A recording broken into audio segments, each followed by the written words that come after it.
অহে বৈষ্ণব ঠাকুর দয়ার সাগর এ দাসে করুণা করি।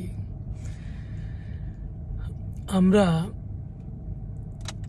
নিজেকে অনেকেই নিজেদেরকে অনেক বড় বৈষ্ণব মনে করি। কেউ কেউ বলে থাকেন আমি কৃষ্ণ ভক্ত,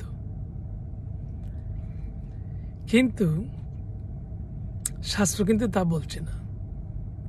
শ্রীল প্রভুপাদ বলছেন যে সমস্ত লোক অহংকার বশত নিজেকে বড় বৈষ্ণব বা যে নিজেকে সে কৃষ্ণ ভক্ত মনে করে, তিনি ভক্তিপথে ততটা উন্নত নন। এই জন্য আমাদের যে বৈষ্ণব যে ভজন কীর্তন করা হয়েছে, বৈষ্ণবের যে চরণ বন্দনা করা হয়েছে, এখানে বলা হয়েছে যে আমি আপনার দাস, আমি আপনার করুণা ভিক্ষা করছি।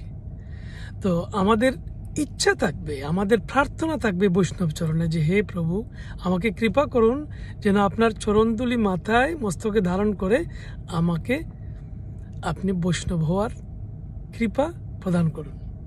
কিন্তু আপনি নিজে নিজেকে অনেক বড় বৈষ্ণব হয়ে গেছে, আমি শাস্ত্র জানি, আমি কীর্তন করি, আমি ভগবানকে ভোগ নিবেদন করি, বা আমি ভগবানের আমি ষোলমালা জপ করি, এই জন্য আপনি বৈষ্ণব হয়ে গেলেন, তা নিজেকে এইভাবে ভাবা ঠিক নয়। হরে কৃষ্ণ।